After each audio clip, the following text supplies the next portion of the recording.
நமஸ்காரம். ஓம் மகாசிஷர் குரு அகத்த குருவே நமக. இன்னைக்கு குருக்களில் தகுதியானவர் யார் அப்படின்ற தலைப்புல தான் அதோட தொடர்ச்சியை நம்ம பார்த்துட்டு இருக்கோம். இப்போ பார்க்க போறோம்.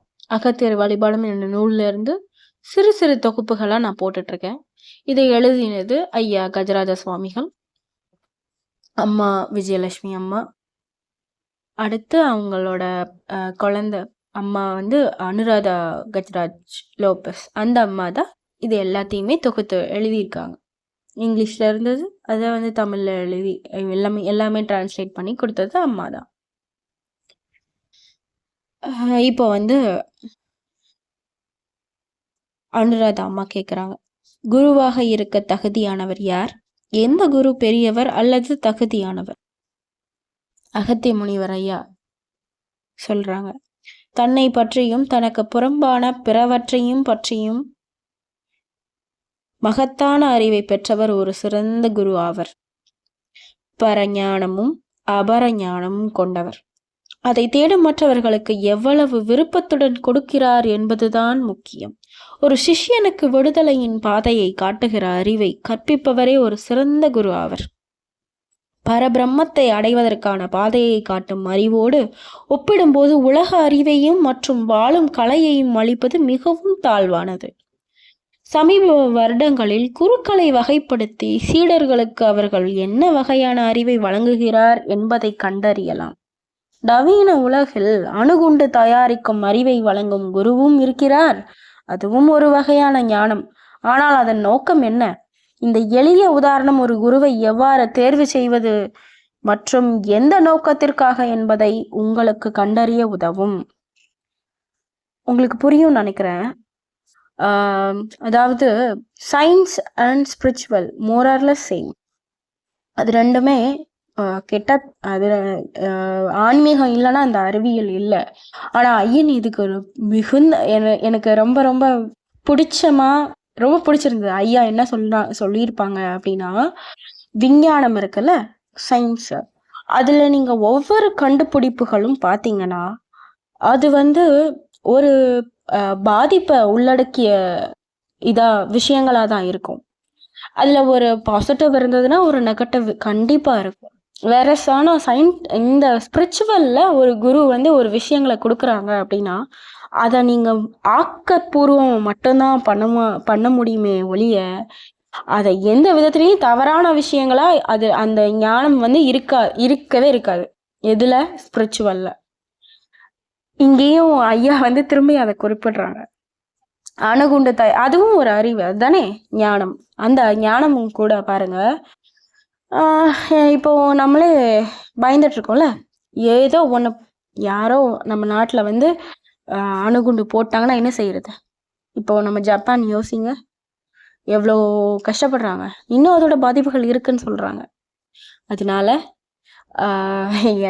சயின்ஸ் ஸ்பிரிச்சுவல்ல இருந்து வந்தது தான் ஒரு பகுதி தான் அந்த ஒரு ஞானம்னு ஐயா சொல்லியிருக்காங்க. அதுக்கு அழகான விளக்கம் சொல்லியிருந்தாங்க. அது எனக்கு ரொம்ப பிடிச்சிருந்தது. அப்புறம் அனுராதாமா கேட்குறாங்க, என் தந்தை நீங்கள் கொடுத்த அறிவை மற்றவர்களுக்கு தெரிவித்தவுடன் அவர்கள் தியானத்தை நாடினால் அவர்களுக்கு என்ன வகையான தியானம் கற்பிக்க வேண்டும்? அகத்திய முனிவர், உங்கள் தந்தையுடன் நான் இணைந்ததன் நோக்கத்தின் சாராம்சம் இதுதான். இப்போது நான் உங்களுக்கு வழங்கிய வழிகாட்டுதலின்படி எனது இலக்குகள் அல்லது நோக்கங்களை ஒரு குருவாக ஆய்வு செய்ய உங்களுக்கு அனுமதி வழங்குகிறேன். ஒரு குரு அவரது பணியின் நோக்கத்தின் அடிப்படையில் மதிக்கப்பட வேண்டும் என்று நான் உங்களிடம் சொன்னேன். வாழ்க்கையின் பல்வேறு அம்சங்களை பற்றிய அறிவை பெறுவதற்கு நான் உங்கள் தந்தையை தயார்படுத்துவதை நீங்கள் கவனிப்பீர்கள். இறுதியில் பின்வரும் வகைகளாக வகைப்படுத்தலாம். வேறு வார்த்தைகளில் கூறுவதானால் இந்த வரிசையில் தான் அறிவு வழங்கப்பட வேண்டும் அல்லது புத்தகம் எழுதப்பட வேண்டும். எனக்கு ஐயா கிட்ட ரொம்ப பிடிச்சதே ரொம்ப ரொம்ப பர்ஃபெக்டா இருப்பாங்க ஒரு விஷயத்துலயுமே. உதாரணத்துக்கு நான் முதல்ல வேலைக்கு ஜாயின் பண்ணும்போது ஐயா இதே புத்தகத்துல இருந்து ஐயா கிட்ட கேட்கும் போது ஐயா என்ன சொன்னாங்கன்னா, ஒரு வேலை நீ செய்யறனா உருப்படியா செய். அது 50% உன்னால முடிக்க முடியுதா, 50% பண்ணு அப்படின்னு சொன்னாங்க. அப்போ எனக்கு அது ரியலைஸ் ஆகல. ஆனால் இந்த புக்கை வந்து டிரான்ஸ்லேட் பண்ணுறதுக்கு நிறைய அன்பர்கள் உதவி இருந்தாலும் ஒரு சின்ன பகுதியை நான் டிரான்ஸ்லேட் பண்ணும்போது நான் வாட்டுக்கு கடகடன்னு டிரான்ஸ்லேட் பண்ணிட்டேன். அப்புறம் அம்மா இந்த வார்த்தைகளை சொன்னாங்க. அதாவது ஒரு விஷயம் நீங்கள் பண்ணுறீங்கன்னா இதுக்கடுத்து இது வரணும் அப்படின்ற அதாவது ஒரு சீக்வன்ஸ் இருக்கும்ல, ஒரு தொடர்ச்சி இருக்கும்ல, தொடர்ச்சிக்கு தொடர்பு இருக்கான்னு பாருங்க, பார்த்துட்டு கொடுங்க அப்படின்னாங்க. அப்போதான் நான் ரியலைஸ் பண்ணேன், ஓகே நம்ம பண்ணுறது தப்பு. அப்போதான் இந்த புக்கில் ஐயா என்ன சொல்ல வராங்கன்னு அது எல்லாருக்கும் பொருந்தும். அப்படிதானே? நீங்கள் ஒரு சமையலை செய்கிறீங்கன்னு வச்சுக்கோங்களேன், அப்படிதான். ஒரு வேலைக்கு போகிறீங்கனாலும் அப்படிதான். உங்கள் குழந்தைங்களை பார்த்துக்கிறதுனாலும் அப்படிதானே, உங்கள் மனைவிகளை பார்த்துக்கிறதுனாலும் அது அப்படிதான், உங்கள் கணவரை பார்த்துக்கிறதுனாலும் அப்படிதான். கணவருக்கு என்னென்ன வேணும் அது உருப்படியாக நல்லபடியாக வைக்கிறது தானே அது கரெக்டாக இருக்கும். இப்போ தொகுப்புக்குள்ளே போகலாம். அதாவது என்ன கேட்குறாங்கன்னா, ஐயா வந்து பணிச்சிருக்காங்க என்னன்னா, வேறு வார்த்தைகளில் கூறுவதானால் இந்த வரிசையில் தான் அறிவு வழங்கப்பட வேண்டும் அல்லது புத்தகம் எழுதப்பட வேண்டும்.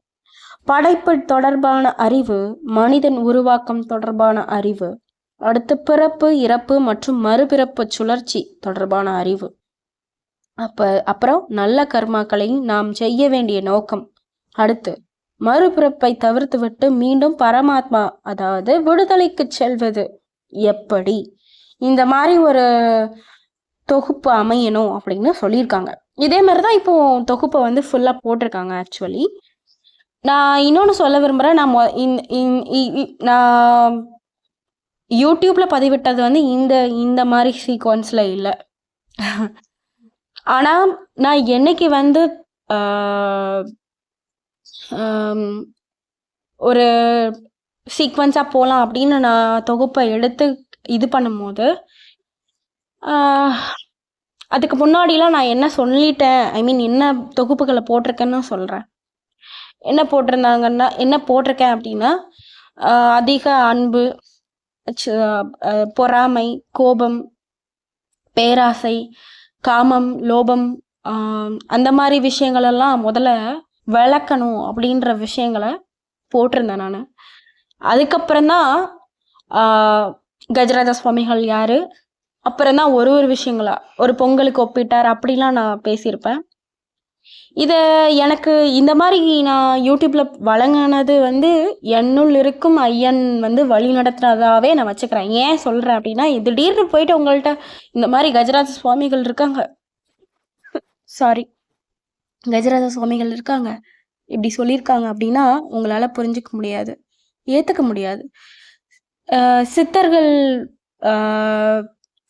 அவங்கள பற்றி கேள்விப்பட்டிருந்து அவங்களோட விஷயங்களை தெரிஞ்சவங்களுக்கு இந்த மாதிரி விஷயங்கள் வந்து புலப்படும். ஆனால் அல்லாதவர்களுக்கு அது ஒரு கொஸ்டின் மார்க் தானே, எப்படி அப்படின்ற விஷயங்கள் இருக்கும், அப்படிதானே? ஆனால் நான் என்ன சொல்ல விரும்புகிறேன் அப்படின்னா, இப்படி என்னை வழி நடத்தின ஐயன் வந்து ரொம்ப பர்ஃபெக்ஷனிஸ்ட்னு சொன்னல, அதுக்கு இதுதான் உதாரணம். யாராவது இப்போ நீங்கள் அந்த தொகுப்பு நீங்களாம் போய் பார்த்தீங்கன்னா உங்களுக்கே தெரியும், அதில் இருக்கிற தந்த விளக்கங்கள், பொறாமை, அந்த கோபத்தினால இந்த மாதிரி விஷயங்கள் எல்லாம் முதல்ல நம்ம விளக்கிட்டோம்னு வச்சுக்கோங்களேன், நம்மளோட அழுக்கு கொஞ்சம் சுத்தமாகும், அப்படிதானே? அப்புறம் அந்த வார்த்தைகள்லாம் நம்ம கேட்கும் போது நம்மளுக்கே ஒரு தெய்வீகம் தெரியும். ஆமாம், கரெக்டு தானே. இப்போ ஐயா சொல்கிறாங்களே, குருக்களில் தேர்ந்தவர் யாருன்னு சொல்லும் போது அவங்களோட வார்த்தைகள், அவங்களோட ஞானங்கள் வந்து அபரிதமாக மேல்மட்டமாக இருக்குது. ரொம்ப ரொம்ப ரொம்ப நம்மளுக்கு யோசிக்க கூடிய விஷயங்களாக அவங்க பேசுவாங்கன்னு சொல்லியிருக்காங்கல்ல. இப்போ நீங்கள் அந்த தொகுப்பெல்லாம் பார்த்துட்டு கஜராஜ சுவாமிகள், அப்புறம் இந்த அகத்தியர் வழிபாடும் என்னும் நூல் பற்றி, அப்புறம் அதை வந்து பொங்கலுக்கு எப்படிலாம் ஒப்பிடுறாங்க, அப்புறம் திருமந்திரத்தை பற்றி சொல்லியிருக்காங்க, அப்புறம் ஒரு விஷயங்களாக அதுக்கப்புறம் நீங்கள் சீக்வன்ஸை பாருங்கள், பர்ஃபெக்டாக இருக்கும். சொல்கிறேன். அதனால் நம்ம முதல்ல நம்ம கொஞ்சம் கொஞ்சம் அந்த அழுக்கெல்லாம் குறைக்கிறதுக்கு, விளக்குறதுக்கு ட்ரை பண்ணணும். பண்ணா கண்டிப்பா ஐயன் வந்து நம்மளை வழி நடத்துவாங்க. சரி, பிள்ளை வந்து ஒரு ஸ்டெப்பாவது எடுக்குது, இன்னொரு ஸ்டெப் எடுக்கிறதுக்கு நான் காலை தூக்கி வைக்கிறேன், அடுத்த ஸ்டெப்புக்கு அவ கால் எடுப்பா அப்படின்னு ஐயா வந்து கண்டிப்பா ஹெல்ப் பண்ணுவாங்க. முதலில் பின்பற்ற வேண்டிய பாதை அறிவை பெறுதல். இரண்டாவது, ஆன்மீக வளர்ச்சிக்கான பயிற்சியாக தியானம். எனவே அறிவோ நோக்கமோ இல்லாமல் ஒருவரை தியானத்தில் ஈடுபடுத்துவது விரும்பத்தக்கது அல்ல.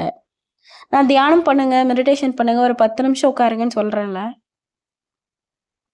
இந்த மாதிரி ஒரு அறிவோ நோக்கமோ இல்லாம அப்படி ஒரு தியானத்துல அவங்க உட்கார்றது வந்து எந்த விதமான இது இல்லை, விரும்பத்தக்கது அல்லன்றாங்க ஐயா. உங்கள் அடுத்த கேள்வி என்ன வகையான தியானத்தை கற்பிக்க வேண்டும்?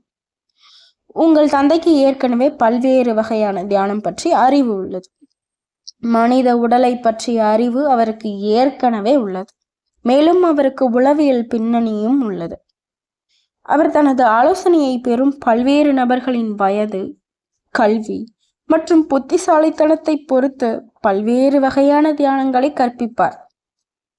தியானத்தை பொறுத்தவரையில் அவர் சரியானதை செய்வார் என்று எனக்கு நம்பிக்கை இருக்கின்றது. இங்குதான் இன்றைய குருக்கள் பலர் தோல்வி அடைகிறார்கள். உலகளாவிய கற்பித்தல் நுட்பங்கள் எல்லா மனிதர்களுக்கும் உண்மையில் சாத்தியமில்லை. குழந்தையை உடனே பிரம்மனை தியானம் செய்யும்படி கேட்க முடியாது. ஆத்மா மற்றும் பரமாத்மா பற்றிய உயர்ந்த அறிவை நீங்கள் படிக்காத ஒருவருக்கு விளக்க முடியாது. எனவே நுட்பங்கள் மாறுபட வேண்டும். சிலருக்கு அவர் அறிவுரைகளை மட்டுமே வழங்கி அவர்களை சரியான வழியில் வாழ வைக்க முடியும். ஒரு சிலருக்கு மட்டுமே அவர் தியானம் கற்பிக்க முடியும் மற்றும் கடைசி கட்டத்தில் உள்ள மிக சிலரே ஆத்மா மற்றும் பரமாத்மா பற்றிய அறிவை எடுக்க முடியும். மேலும் பரமாத்மாவை அடைய முயலுங்கள். இந்த கட்டத்திற்கு உங்களை தயார்படுத்திக் கொள்வது முக்கியம். அந்த இறுதி அறிவுக்காக உங்கள் தந்தையை நான் தயார் செய்கிறேன் என்று என்னால் சொல்ல முடியும். அது வரைக்கும் அது ஒரு கோட்பாடாக மட்டுமே இருக்கும். அது மீண்டும் அவரை தயார்படுத்திக் கொள்ளும் நிலை மட்டுமே. நமஸ்காரம். இப்போ வந்து அடுத்து இதோட கண்டினியூஷன், மக்கள் உங்களை குருவாக எடுத்துக்கொள்ள முடியுமா அப்படின்ற தலைப்பு கீழே அடுத்து பார்க்கலாம். இது வரைக்கும் என்ன சொல்லியிருக்காங்கன்னா, நம்மளுக்கு முதல்ல வந்து ஒரு அந்த ஞானம் வேணும். நான் யார் அப்படின்ற விஷயங்கள் முதல்ல தெரியணும். அப்புறம்தான் நம்மள ஆன்மீக வளர்ச்சியில தியானம் தேவை. அறிவோ நோக்கமோ இல்லாம தியானத்துல உட்காரவே முடியாதுன்னு சொல்றாங்க. அதனால பின்னாடி இருக்கிற அறிவை ஐயா கிட்ட பணிவன்போட கேட்டு தெரிஞ்சுக்கலாம். நம்ம வாசிக்கிறோம், சும்மா வாசிட்டு போயிடலாம். ஆனா அதோட ஆழ்ந்த அர்த்தம் புரியணும்னா ஐயனோட அருள் தேவை. நான் மனமாற பிரார்த்திச்சுக்கிறேன், ஐயா வந்து அருள் புரியட்டும்.